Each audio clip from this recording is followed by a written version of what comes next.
simple tractor, purely drawbar, no hydraulics, no fancy bits on them at all. Now a Unimog. Now Unimog were quite a universal vehicle. They came over from Germany, they were built over in Germany. They were used for forestry work, they were used for farm work, believe it or not. You could go ploughing with one of these, nothing to stop you. They work perfectly, very, very universal vehicle. Four-wheel drive, sort of go anywhere. The utility companies had them, electricity board, water boards, all sorts, all had them. And even now, believe it or not, the fire brigade are using, again, Unimog, for when they have fires out on heathland. I think Surrey, where my son works, the Surrey Fire Brigade, they've just bought a whole load of new Unimogs to go out and use on heath fires.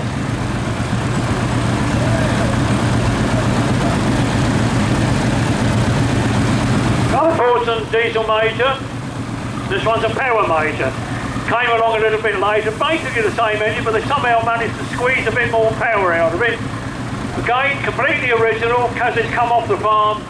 Still actually got the name of the supplier still on the bonnet there, Percy Hendry Limited at Chandler's Ford in Hampshire. That was originally a Hampshire tractor. Now a piece of contractor's plant.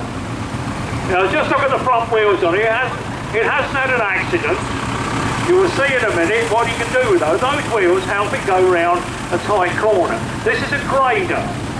This will be used really for road works and things like that, for grading the ground. It's got a blade under, it's got a blade on the front, it's got a blade underneath which can be moved around or angled, whatever, and this will go along. Here we go. It's all power driven. There you can see you can alter the thing of the blade.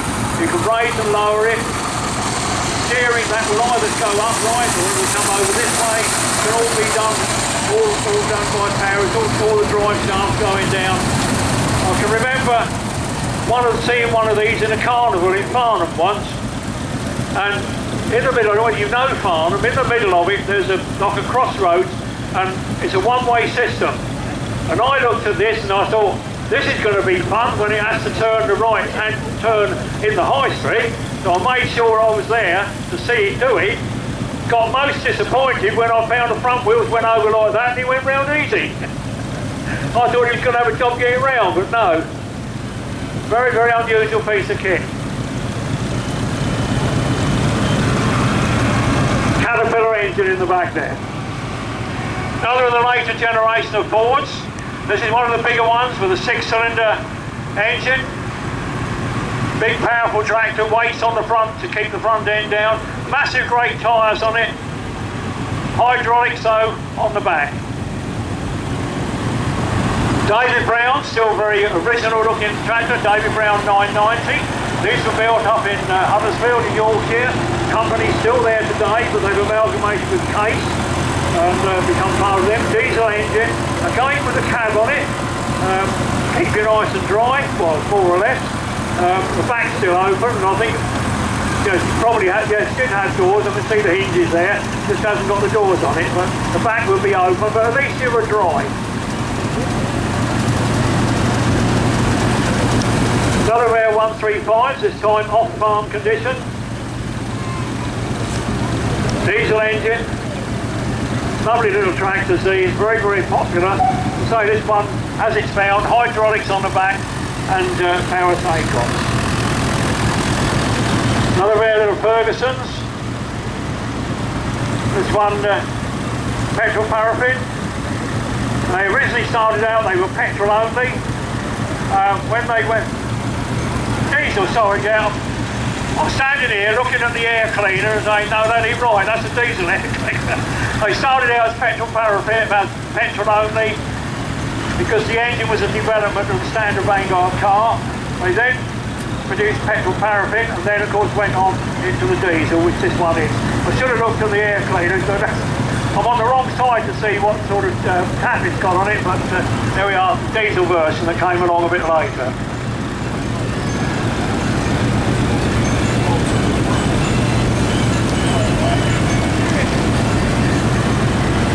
Can we get the The official line is really one person on a tractor, but we didn't notice that. Another bought some power major. This one been nicely restored, 4-cylinder diesel engine, hydraulics, all the gear on it, as you would expect. Power, I say, they squeezed a bit more power out of the same engine and gearbox.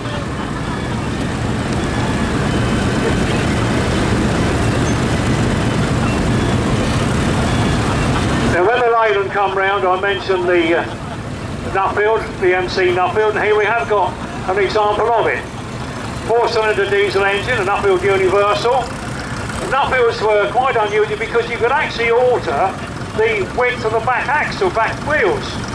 You undid a clamp, you jacked it up, and you could slide the wheels in or out, and you could actually adjust the width of your back tracking. The front had to stay as it is, but at least you can move the back. Quite a popular tractor, quite an expensive tractor to buy though at the time.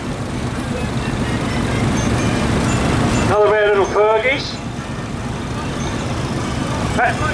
Petrol only. This is how they actually started out, with a petrol engine.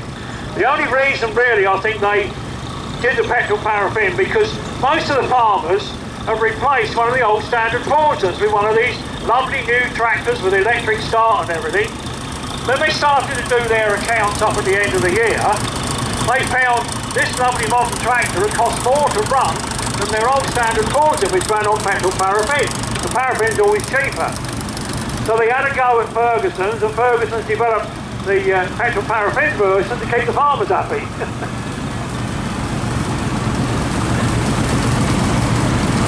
Now, this one's a little bit different. Very big, heavy tractor.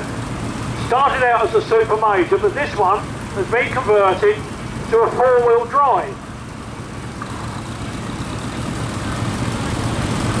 A company called Roadless would take the ordinary standard tractor and they would put the 4-wheel drive on it and turn them into a very, very powerful tractor indeed. Nowadays 4-wheel drive tractors are quite common, but this was a bit of a rarity in its day. Massive great belt and winch on the back. Again, probably especially developed for forestry work.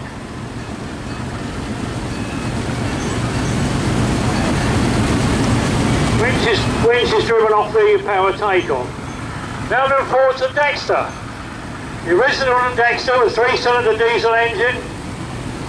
Transporter box there, which was an attachment you could get, which you moved.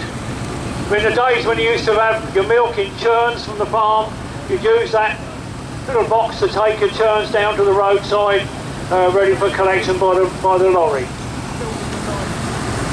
Now, another Fordson Major, but this time, not how it left the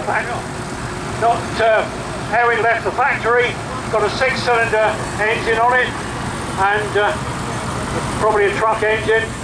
But this is again a very, very nice conversion, because you have to extend the bonnet, and you always, very often, you can see the weld joint in the bonnet, but that one you can't. Very, very nicely done. And here's one again with a truck engine in it. Being in the process of being converted, you extend the chassis a bit, such as a chassis is on a tractor. Put a big engine in it, but the bonnet's still got to be done on the top. Roll cage on the top there. And sadly, on the end of a bit of rope, there's one of our little Fergies that is undergoing restoration.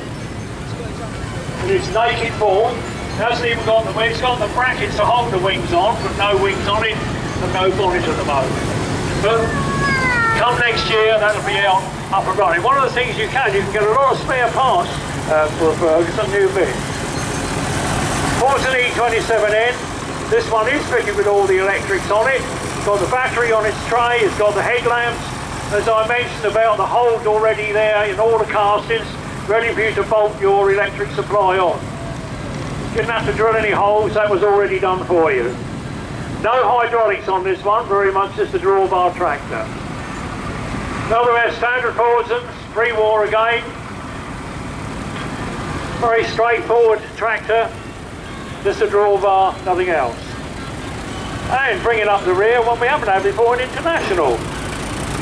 International company used to import tractors over here, then they used to send them over in knockdown form, and eventually they built a factory over here and produced them. And this is one of the British-built international tractors.